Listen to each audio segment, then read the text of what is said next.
Hello everyone, welcome to my channel. आज हम इस वीडियो में लॉ ऑफ क्रिस्टलोग्राफी डिस्कस करेंगे। क्रिस्टलोग्राफी मेनली तीन फंडामेंटल लॉ पर बेस्ड होता है। The law of constancy of interfacial angle, the law of rational indices and the law of symmetry. Okay, so तीन मेन फंडामेंटल्स लॉ होते हैं जिसके ऊपर क्रिस्टलोग्राफी बेस्ड होता है। अब एक क्रिस्टलोग्राफी क्या है ये जानना इंपॉर्टेंट है। ब्रीफली डिस्कस कर लेते हैं। क्रिस्टलोग्राफी जैसे पिछले वीडियोस में मैंने सॉलिड स्टेट से रिलेटेड कई वीडियोस डिस्कस किया है। सॉलिड स्टेट में हमने मेन कॉन्सेप्ट ये पढ़ा है कि जो सॉलिड स्टेट होता है, जो ठोस होता है, तो कोई भी एक सॉलिड आप समझ सकते हैं, कोई भी एक ठोस जो है ये कई यूनिट सेल से मिलकर बना होता है। ठीक है, बहुत सारे यूनिट सेल्स जो यूनिट क्रिस्टल्स होते हैं वो आपस में जब मिलते हैं तो एक बड़ा क्रिस्टल का फॉर्मेशन करते हैं। ये जो इस टाइप के जो एक सॉलिड जो यूनिट सेल से बना है फिर क्रिस्टल से बना है, ये जो हम अध्ययन करते हैं, ये जो पूरा पढ़ते हैं, इसी को ही क्रिस्टलोग्राफी कहा जाता है। ठीक है, मेनली सॉलिड स्टेट में ही हम क्रिस्टलोग्राफी वर्ड का यूज करते हैं।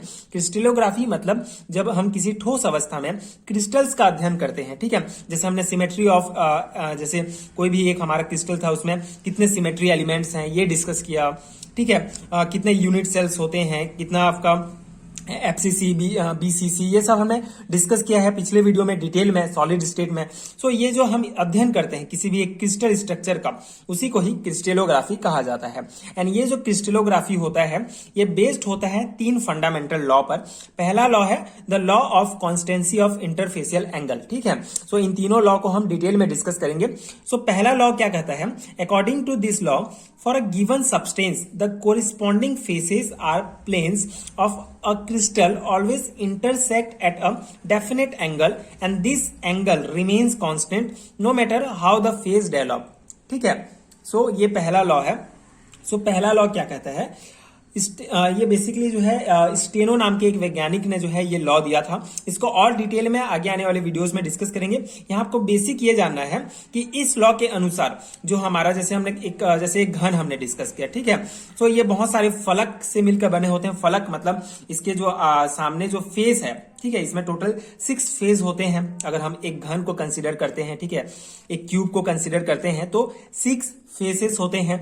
ये जो फेस होंगे, ठीक है, अगर सेम भी सब्सटेंस होता है हमारा, अगर सब्सटेंस है कोई एक सेम टाइप का सब्सटेंस है, लेकिन वो डिफरेंट अगर क्रिस्टल का फॉर्मेशन कर रहा है, ठीक है, डिफरेंट क्रिस्टल बना रहा है, लेकिन इनके फेसेस के बीच जो एंगल होता है, ठीक है, ये फेस के बीच, दो फेस के बीच जो एंगल होता है ये सेम होगा। ठीक है, ये लॉ ये बताता है। ठीक है, पहला law the law of constancy of interfacial angle ये बताता है कि जो क्रिस्टल के जो फेसेस होते हैं उनके बीच जो एंगल होता है, ठीक है, जो कोण बनेगा वो सेम बनेगा। ठीक है, ये पहला हमारा जो लॉ है ये बताता है। Second law is the law of rational indices. Okay, the intercept that any face of the crystal make with the crystallographic axis A B and C are either equal or small rational multiples of the intercept made by unit face.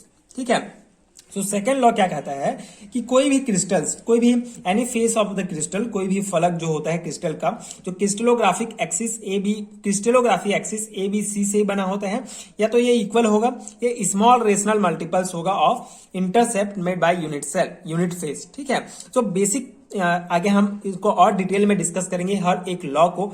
यहाँ पे आप बस जो है ये तीनों law का basic definition आप देख लीजिए, क्योंकि जनरली जो है बीएससी लेवल एग्जामिनेशंस में पूछ लिया जाता है what is the law of crystallography. आपको 3 फंडामेंटल लॉ का बेसिक डेफिनेशन देना है। ठीक है, इस टाइप के आप जो है इसका डेफिनेशन दे सकते हैं the law of rational indices का। ठीक है, थर्ड है हमारा द लॉ ऑफ सिमेट्री।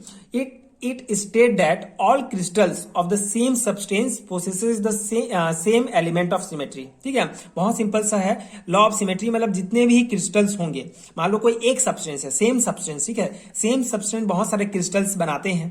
ठीक है, जितने भी क्रिस्टल बनाएंगे उसमें जो एलिमेंट ऑफ सिमेट्री जो पाया जाएगा, ठीक है, axis of symmetry, plane of symmetry, centre of symmetry, ये सभी सेम होगा। ठीक है, ये पॉइंट्स आपको याद रखना है, ये इंपॉर्टेंट है। ठीक है, तो ये 3 इंपॉर्टेंट लॉ है जिसमें आपको कुछ बेसिक ही ध्यान रखने हैं एंड ये बेसिक डेफिनेशंस आप याद रख लीजिए। अगर जनरली 2 और 3 मार्क्स में पूछा जाता है तो उस अकॉर्डिंग आप इसको लिख सकते हैं, डेफिनेटली आपको अच्छा मार्क्स मिलेगा एंड आई होप आपको समझ में भी आ गया होगा। पहला लॉ क्या बोलता है कि जो इंटरफेशियल एंगल होता है दो फेस के बीच, दो फेसेस के बीच, वो सेम होता है।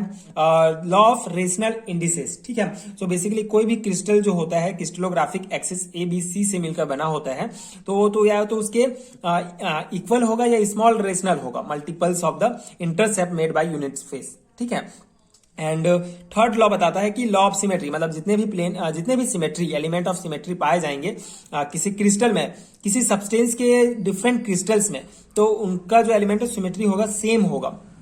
ठीक है, सेम नंबर के एलिमेंट्स ऑफ सिमेट्री पाए जाएंगे। तो ये 3 लॉ थे क्रिस्टलोग्राफी के।